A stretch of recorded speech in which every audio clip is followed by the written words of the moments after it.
L'histoire de l'indépendance de la République démocratique du Congo, RDC. L'indépendance de la République démocratique du Congo, proclamée le 30 juin 1960, est le fruit d'une longue lutte contre la domination coloniale belge. Cette période a été marquée par des abus, des révoltes, des négociations et une transition difficile vers la souveraineté.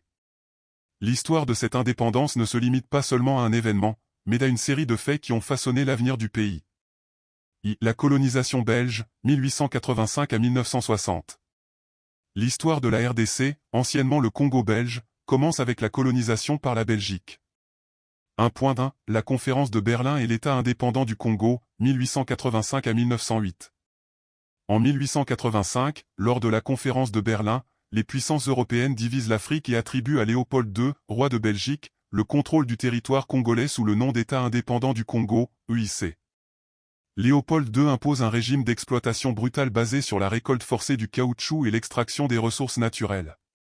La population congolaise subit des traitements inhumains, des mutilations, des massacres et des famines, causant la mort de millions de Congolais. Devant les critiques internationales, la Belgique reprend officiellement le contrôle du Congo en 1908, transformant l'EIC en Congo belge. 1.2 Le Congo belge, une colonie d'exploitation, 1908 à 1945. Sous administration belge, le Congo reste une colonie où les Congolais n'ont aucun droit politique et sont soumis à un régime ségrégationniste. L'administration coloniale repose sur un système paternaliste où les Noirs sont considérés comme des « enfants » que la Belgique doit « civiliser ». L'économie coloniale repose sur l'exploitation des ressources minières, notamment dans le Katanga. L'uranium du Congo servira même à fabriquer les bombes atomiques larguées sur Hiroshima et Nagasaki en 1945. 1.3 Après la Seconde Guerre mondiale, montée des revendications. Après 1945, les mouvements de décolonisation se multiplient en Afrique.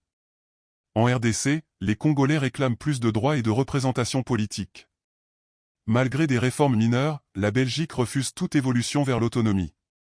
2. La naissance du nationalisme congolais, 1950 à 1959. 2.1 Les premiers mouvements nationalistes. Dans les années 1950, plusieurs partis politiques congolais émergent. L'Abako, dirigé par Joseph Kasavubu, défend les intérêts du peuple bas-congo et prône une autonomie rapide. Le mouvement national congolais, MNC, fondé par Patrice Lumumba, milite pour une indépendance immédiate et un Congo unifié.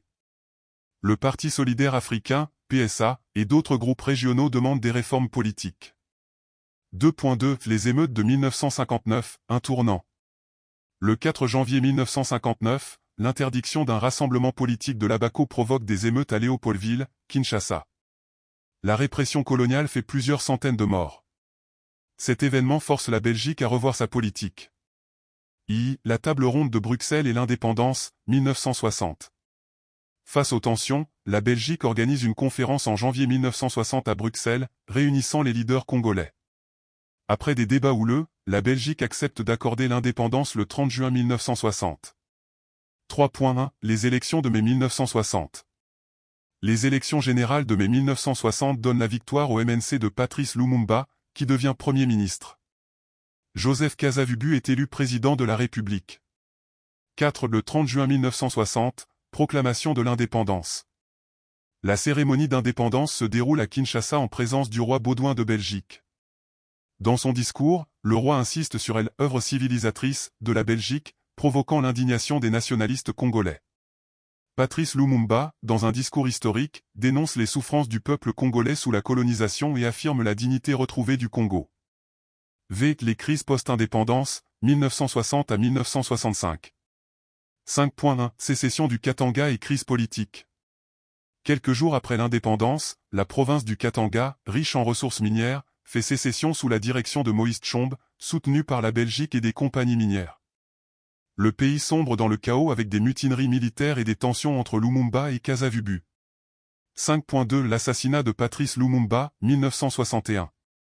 Patrice Lumumba, accusé de vouloir s'allier à l'URSS, est arrêté et assassiné le 17 janvier 1961, avec la complicité des Belges et des Américains. Cet événement marque un traumatisme profond pour la RDC. 5.3 Le coup d'État de Mobutu, 1965. Après plusieurs années d'instabilité, Mobutu Sese Seko prend le pouvoir par un coup d'État en 1965 et instaure une dictature de 32 ans. 6. Héritage et conséquences. L'indépendance de la RDC a marqué un tournant dans l'histoire du pays, mais elle a été suivie de décennies de troubles politiques et économiques. 6.1 Les défis post-indépendance. Instabilité politique, de nombreux conflits internes ont marqué le pays. Interventions étrangères, les puissances occidentales ont continué d'influencer la politique congolaise. Dictature et corruption, le régime de Mobutu a plongé le pays dans une longue période de répression. 6.2 L'indépendance, un symbole de fierté nationale. Malgré les défis, le 30 juin est célébré chaque année comme la fête nationale de la RDC, en mémoire de la lutte du peuple congolais pour sa liberté. Conclusion. L'histoire de l'indépendance de la RDC est celle d'un peuple ayant combattu pour sa souveraineté face à une puissance coloniale répressive. Bien que le Congo ait obtenu son indépendance en 1960, les défis de gouvernance et de développement ont persisté. Le combat de figures emblématiques comme Patrice Lumumba reste une source d'inspiration pour de nombreux Congolais, qui aspirent toujours à un Congo uni, stable et prospère.